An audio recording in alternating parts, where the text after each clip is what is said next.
Talk Wellness with Shal podcast. My name is Shalini. I'm a corporate tech professional, a certified wellness coach, and a mom. And the purpose and the vision of this podcast is to really empower you with knowledge on holistic wellness and self-care. Today, I'm very excited to welcome a very special guest, Dr. Bell, and the topic is all about embracing neurodiversity and wellness. Dr. Bell is an executive function coach, educational consultant, and a founder of Gray Space Educational Consulting. She specializes in helping neurodiverse students, young adults, and families develop essential skills for success with a holistic approach that integrates executive function strategies, mindfulness, and customized support. She empowers individuals to navigate academics and daily life with confidence. A passionate advocate for neurodiversity, Dr. Bell shifts the focus from fixing ADHD to understanding and working with it. She also provides parent education, executive function training, and professional development to create lasting impact. Welcome, Dr. Bell. Thank you for having me, Shal. It is an honor to be here with you.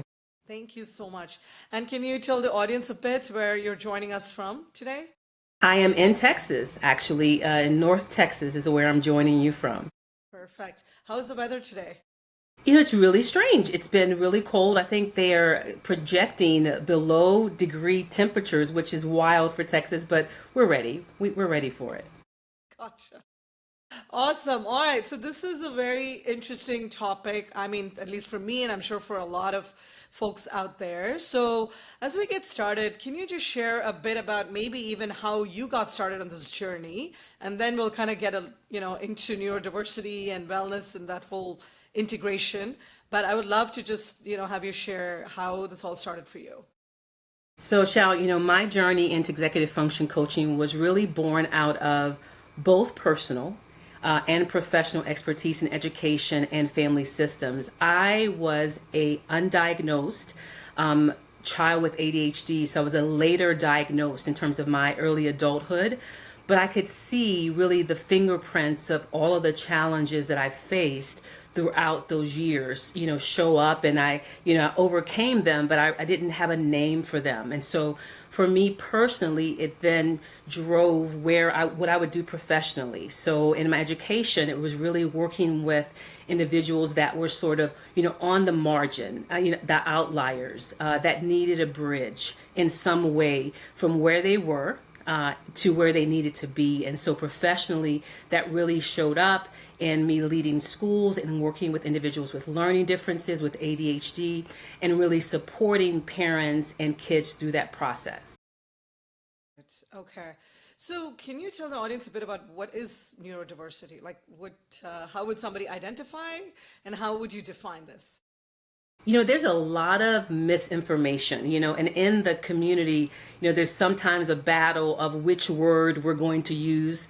But I think a really easy way to understand neurodiversity, it's really just a different wiring of the brain, how that individual takes in information, how they need to provide and give it back, whatever form that is. It really is just a different wiring. It's not a deficit model. A lot of times people, again, there's a misunderstanding that kids with ADHD or autism or all the different types of neurodiversity, can't, hit the bar. They can't reach it. So we're going to need to lower it for them. That's not it. It really is about how the brain is wired. Again, another misconception, Shal, is that ADHD is a motivation, a behavioral thing. But it is a brain disorder. Everything is originating from the brain. If you look at the brain of an individual with ADHD and the one that does not have one, the coloring is different, where things are firing off is different. And so neurodiversity is just an opportunity for us to acknowledge the different wiring that's happening and determine the best way and the best approach of serving that neurodiverse individual. Got it. Yeah, I appreciate that because I feel like there's also this stigma, attached to this, right? And of course, when you talk about all these different terms, right, which are kind of loosely used, I feel a lot of times, and definitely there is, this stigma as well, right, that comes with it. So I think it's just important for individuals to have awareness and, education around all of this.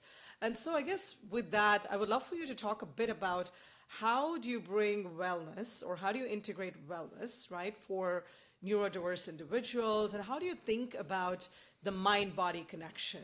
Because I know I talk a lot about that just, Yes. in general from a yoga and from a coaching world, but I would love to know specifically with neurodiverse individuals, how do you find that integration? Shal, it's for me, there cannot be the compartmentalization. When we talk about neurodiverse individuals, again, we're often discussing the output. Does the child remember to bring their homework? Are they emotionally regulated? Their working memory, their organizational skills, the output, the product. But the mind-body connection provides us an understanding that it's all deeply connected. We can address the output, but it will only work for so long without addressing the mind and body connection. So for neurodiverse individuals specifically, the connection is often heightened and the need for an understanding and also the integrative approach. Because there's sensory sensitivities, light, sound, textures, your audience may be thinking like, what is she talking about? Think about if you go into your office, or maybe you go into the office of one of your colleagues and they may have the lights lowered, or they may have nice sound in the room that's really quiet and calming. They're using these mind-body connections for their own productivity, whether they know it or they don't. So this is happening. Also, neurodiverse individuals often have a more heightened fight, flight, and freeze response. So they must be in tuned with their mind and body connection, not just the output of what they are doing well or they're not doing well. And also the mind body connection, when I work with families, Shal, generally speaking, there are heightened levels of emotional dysregulation that happens in the nervous system. So there's generally an imbalance that happens. And a lot of times when I work with families, it's sort of like just take the child, fix them, deliver them back to me. But again, that's a compartmentalized approach. It's a product approach of sort of the output of the child, but it doesn't take into account that there is a scientific well-researched body of research for all of us as it relates to the mind and the body being deeply connected. And so our approach is integrative for that reason. A lot of executive function programs work on skills they work on the output, and that works for a little while. But if the child is dysregulated, if they're in the fight, flight, or freeze state, all of the things that they've been taught will just unravel. It's a matter of time. But if you look at them as a whole individual, then we can say, okay, well, this is unraveling because your anxiety is heightened. This is unraveling because of these different reasons. But in order to do that, Shal, we have to begin the conversation understanding from the very beginning that there are a lot of moving parts other than just the behavioral component that we're looking to see changed. No, that's great. I think as you're talking about this fight or flight mode, right, I'm just thinking my yoga brain kind of just kicking off there, because again, it's all about mind-body connection, right? And even for most of us, right, I mean, even if you're neurodiverse or not, I just feel we are all in this shallow breathing and always in this fight or flight mode, if you will, right? Because we're always just in this hustle culture. It's always, what's the next big thing, right? We're always running, chasing something. So, I mean, I can totally relate to the fight or flight response, but I'm definitely understanding here that with neurodiverse individuals, that's just more heightened, and you need to understand that they just work differently, right? So you will have to just kind of get to that level to even connect with them. Absolutely. Understand the root cause, really.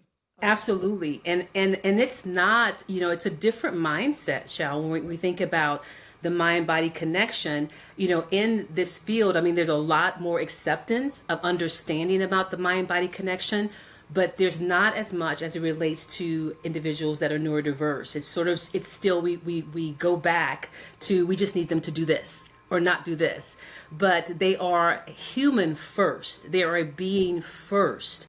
And then they are an individual with this neurodiversity. So if we can start with the human part of them, the being part, then the doing will begin to come in line.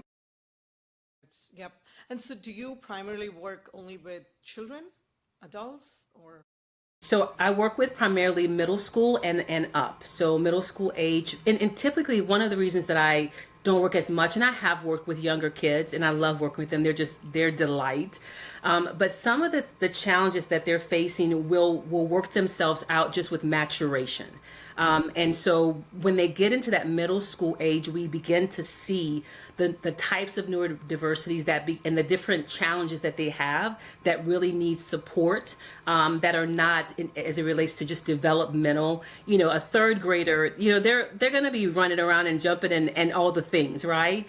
But we expect that an eighth grader is able to do certain things and move in certain ways, and doesn't need as much support from their parents or from their environment. Still need support, Shal, but not in the same way. So then we're able to see more clearly what the needs are. So middle school, high school, young adult, college, transitioning. Some of the kids are not going to college, but maybe they're in a gap year. Maybe they're just learning how to adult. And so we begin to see a lot of those opportunities. I call them opportunities/challenges. It just depends on how you look at it. And it's just clear what support is needed. Okay. And do you work with individuals who are not neurodiverse as well, or is it only a specialized kind of focus? Yeah, I work with primarily folks who are neurodiverse. That is my level of expertise. I am able to go into that with that child, with that family. I know what they're struggling with. I know what's coming in terms of maybe they're an eighth grader and there's some things we really need to get lined up so that they don't struggle as an 11th grader or as a freshman, or as a young adult, as a project manager, and that you can't tell your boss, oh, I didn't remember that I had that project, or was it due? Yeah, it was due. So some of those challenges we can anticipate for the families and provide sort of that real-time support, but also preparing for what's coming for that neurodiverse child. Okay, awesome. So I know I went a lot more into your own practice, but I'll kind of come back to that. One of my questions though is, what are some holistic practices that, you tailor to neurodiverse individuals? Yeah, I think one of the things that is important is we talk a lot about breath and breathing. And I often find when families come to me, there's a lot of stress. There's a lot of anxiety. And here's the thing, Shal. A lot of times we think it's just happening inside that child. But generally, which is why we have this integrative approach, which involves the family, it's really in the ecosystem of the family. And so if your child is stressed, if your child is not doing well, and you've been trying to make things work for the last 5 years or 10 years and nothing's working, well, I meet families and they're having the same challenges. So in terms of holistic mental health is critically important. That's critically important that, if there's anxiety, I'm not a therapist, so I'm very clear about my role and my skill set. So the mental health is a big component. Another, in terms of just the holistic wellness movement, a lot of times I'm finding, and I think it's just, I'm getting older, Shal, and I realize that a lot of kids they don't even leave their homes. Like they come home, they're playing video games, taking in a lot of sugar and processed foods. So the wellness is coming in terms of mental health. Is it coming in terms of movement for them? It's coming in terms of nutrition to make sure that they're eating the right foods, because you have to think about the neurodiverse brain. I always provide some visual, because I'm a visual person. It's like the brain is on fire. And so in terms of the stress levels, in terms of what they're intaking, in terms of food, all of those components will feed and sort of put gas on the fire, or it'll tame it down. And the more that we can get the fire slowed down, then we can teach strategies. But if the whole house is on fire, if there were a fire, Shal, and a firefighter was going into a house, when he's coming out, saving lives, you wouldn't say, did you remember your homework? And did you remember to get to put the water? No, they're like, this. And the same thing with our kids and with our families. Everything's on fire, so they can't remember these small things. So to answer the question holistically, Movement is something that I generally will say if I notice that the child doesn't have a lot of external output of all of that, the energy, maybe the stress. And so those are some of the things that we do. We absolutely recommend yoga and those sorts of things. But again, we have to find in the same way that we are differentiating in terms of the program, we have to differentiate in terms of the holistic wellness, because some of my families would like laugh at me. You want my child to sit down and just breathe. But then that same one would say, but they love, martial arts, or they, sort of moving their body or different ways. So there's just so many different ways that we can focus in on their wellness mentally, physically, nutritionally, and then we can get to the other parts. Yeah, I love that because I think for me, I mean, I coach a lot on like holistic wellness. So when I think about it, everything that you're talking to me just feels, oh my gosh, it's all so connected because Yes. you just can't do one without the other, right? I mean, you can't just tell them, okay, like you said, again, I know for teenagers especially, it's very hard to say just sit and breathe because they want movement, and they're so stimulated Yes. nowadays with so much sensory kind of overload, whether that's their phones, the media, or like you said, just playing video games, right? All of that, so that it's so difficult to actually have them sit down and just calm themselves down, right? I mean, I have the same challenge with my own girls because it's like meditation. Wait, what? I think you're old and so you can do it, right? So because I don't think they realize that, and of course, I realized it later in life too, right? So Yeah. this, it's not like something I can obviously put on them, but I just feel it's good if they can get that awareness much early on in their life and at least understand the importance of it. And maybe it's that time, it just needs to click. It's always that time.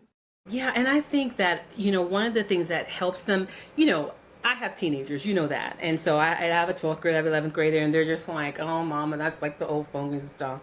Yeah. So I have the same challenge, but maybe it's just a conversation when they're on their way home from school and you're like, hey, how you feeling? How are things going with you right now? It's like, how am I feeling? Oh, well, I had a rough day, or I felt really stressed. Just the questions that we can ask them, in a non, parent way, maybe just easy breezy at dinner, different things like that, that can help them to begin to get in touch with the not what happened, but how you feel. I think that will eventually give space for this holistic wellness that we're wanting them. They have to at least get in touch with that, because if they can't articulate, how they feel about something, well, whatever the feeling is, maybe it's disappointment, maybe something made them angry, maybe they were sad, maybe they were, confused, whatever it is, we can use those reflective questions with our kids to help them to get more in touch with not what they do, but who they are. Yeah, no, that's a great point. I guess on that same vein, I mean, like maybe if you can just share maybe one example or two, but like super Yeah. high level though, just Yeah, of course. one of your experiences, right? Just in terms of how did, a child or an adult or a Yeah. teenager Yeah. kind of come to you, or what challenge, right, do they come to you with, and kind of that high level, the discovery and where you kind of got them to, how you led them to it, just maybe super high level it. Yes, of course. Yeah. Of course, no problem at all. One of the things, it's almost like I think about, I'm not a therapist, so let's just be clear about that. But when we often go to see a therapist, we think the problem is A. The therapist knows that the real challenge is D.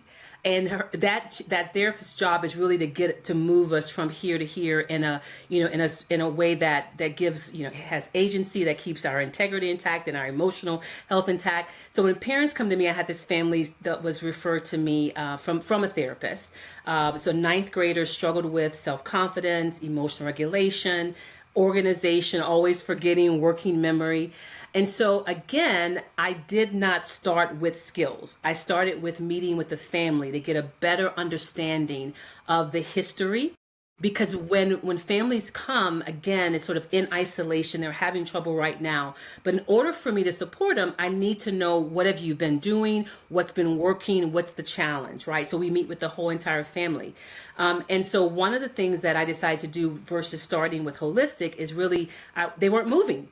They just they weren't moving. They were sort of in that dark movie room with the video game going from level 1 to level 2 to level 3, level 6, right? So let's get them moving. So we implemented movement-based focus strategies that before the studying strategies.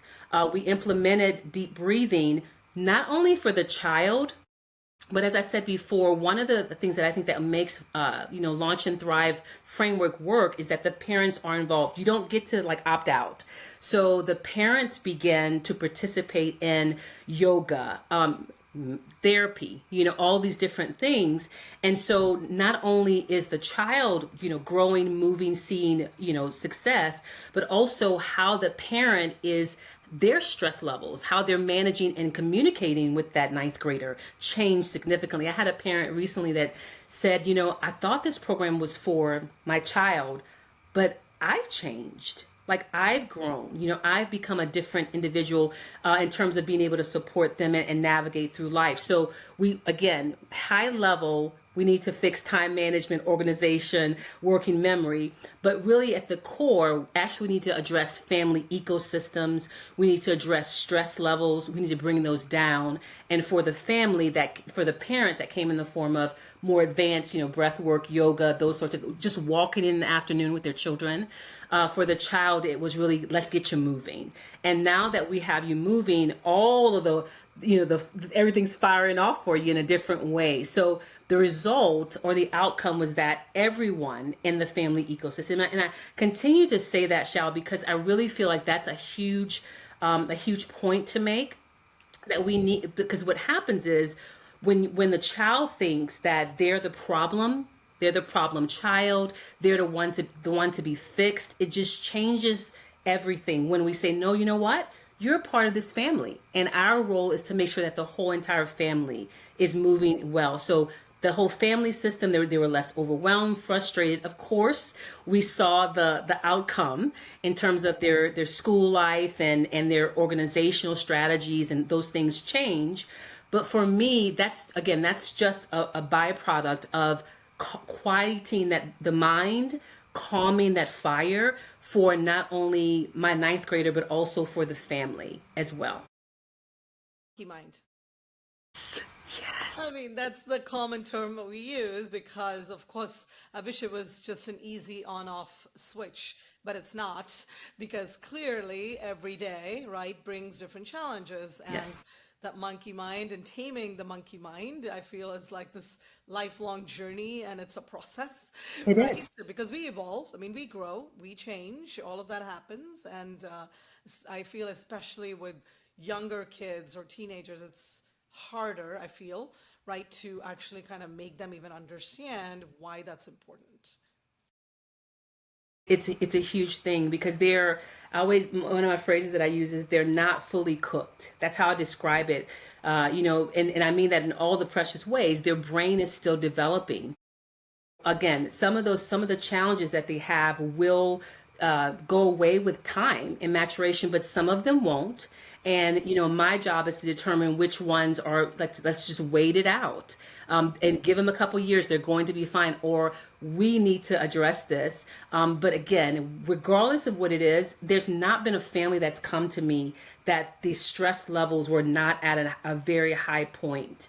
And so we always have to start there, with whether it's with the family as a whole, with talking with the child to figure out what's going on, how they're feeling, and then to assure them, Shal, that you're not broken and that my job is not to fix you. My job is just to give you skills that will go way past ninth grade. They'll go way past 11th. They'll go into life. So when different challenges show up, then you'll know how to address them because you'll have the skills to do so. Got it. Essentially a toolkit to empower them, right? Because they will evolve and grow, and at least they kind of use it, or they know when to kind of pick up a tool from their toolkit, right? So I think that's super Absolutely. important. Awesome. Absolutely. Yeah. Awesome. So I think, I mean, we're almost at the end of this, but one other question I had was what systemic or societal kind of barriers exist, right? When you think about providing holistic wellness for neurodiverse individuals? Yeah, I feel like there still is, and there's so much information about neurodiverse individuals, but I feel like there's still this sense of, oh, that child has ADHD, or that child has this or has that. That means we're going to have to do less, give less, to give something special to them. I think that is a barrier. I think we as a society have to begin to look at, we are all different. You and I are different. If you put us in a room and had someone speak to us, I may need, to hear it again. You may take notes. Someone else may talk incessantly. Have you ever been to one of those professional developments? You're like, oh my gosh, there she goes again, just talking again. There she is. But that's likely how she processes the information she just received. And so I feel like the societal barriers are really based around the acceptance that this is not a special group of people. This is just we're just all humans. And how can we provide the bridge? And I always say, keep the light on, because if we don't provide the bridge for neurodiverse individuals, we lose their brilliance in some way. Right? So as a world, we are at a loss for whatever their brilliance was designed to offer to the world. So if we look at it in that way, like, oh, I'm not making special room, but it's like, oh my gosh, if I don't make room, this could be the person that cures cancer. We just don't know. So I think the societal barriers just really have to go beyond making room. And this is just another part of the human, humanity, and how can we support them? Does that make sense? Yeah, so essentially just not putting a label, right? I mean, they need that opportunity, they need that support to really thrive, right? And obviously figure out what life means to them. So Absolutely. And I think also when we talk about holistic wellness, the same thing happens when I think about differentiation and meeting the needs. You may have a neurodiverse family or, teenager, and maybe your way, that works for like the whole general population may not work for them. But that doesn't mean that they don't need wellness and, these practices. So I think what it does is it pushes us, Shal, even in wellness spaces, to create neurodiversity-affirming spaces for neurodiverse people. So, we do have to recognize the differences, but not as deficits. That's how it's a difference. It's not a deficit. So whatever space we find neurodiverse individuals, let's figure it out and help them in terms of what they need and how we need to get the help to them and support to them and to their families. awesome. Wow, I know this is a super interesting conversation. I almost feel like, we're at the tip of the iceberg, because I'm sure I can talk to you for hours on this topic. But I think before we kind of just, conclude, I would love just to also ask you a question, Dr. Bell. Like, let's say there's an individual probably just listening to this right now, and, they don't know, right, whether their kid has a condition, or, are they, I don't know, under this category of neurodiverse. Like, how do they recognize? Are there any high level kind of like symptoms? Is there something they can even look for? Where do they start? Here's what I would say. If you have other children, this is typically how parents often find me without a diagnosis. They'll say, well, this child did not have these challenges, or I could tell this child, go upstairs and clean your room, and they did it, but this child needs 7 steps in like a video.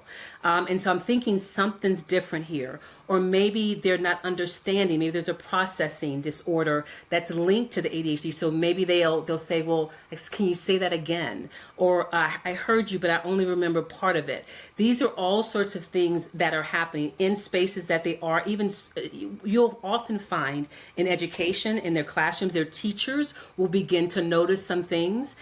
Their coaches, I always have to tell, Susie 7 times, the play, and she just doesn't always get it. So I would say at a high level, Shal, I would say pay attention to your other children, maybe what you experience, because I often find that families with neurodiverse kids, the adults are neurodiverse themselves. And so they can often spot some of those challenges. And if you don't know, I'm not a big, let's Google fan, because there's so much, again, misinformation. But I would say talk to their teachers. What are you seeing in classes? Do you see trouble with focus? Are you always having to repeat yourself? Do you have to give multi-step directions? And so you asked earlier, do I work with families with just ADHD? What typically happens is families come with this very question that you just asked me, and I will have them have a evaluation, a comprehensive evaluation, which will provide the information that we need educationally, cognitively, and then give a diagnosis or not of ADHD, because ADHD can mask a lot of different diagnosis. So I don't want families to say, "Oh, okay, I read something on ChatGPT and I think you have ADHD." Yeah, don't do it. So I would say at a high level, look at your other kids, look at what you experienced, talk to the folks who are engaging with your child to get information, and then if you're not really, and then go with your gut. All parents often when they come to me, Shal, they maybe it's a seventh grader and they'll say, I knew something was different like when they were third grade. It was just different. So as a parent, slow down and go with that sense that you have that I'm not really sure what, I just know something needs some more support. Okay. Wow, that was really awesome information, and I think I've learned a lot over the last 30 minutes here with you, Dr. Bell. So before we end this session, I would love for you to share where the audience can find you and reach out to you if they want to learn more or just connect with you. Sure. So we are on Instagram, we're YouTube, all the spaces at Launch and Thrive Family. Is the handle. Our website is www.launchandthrivefamily.com. And we also have a Broken Open podcast. And that's really just talking about what happens in the transformation of figuring out who our child is, what's the changes that are happening with us as parents. So subscribe to me there. But if you go to launchandthrivefamily.com, there's a no obligation discovery call. Maybe you just want to talk things through and just figure out maybe what's going on. And if we can support, we would love to have the conversation with you. Thank you so much for taking this time. It's been my pleasure to have this conversation with you. Thank you. It's been my honor. Thank you for inviting me. Thank you so much.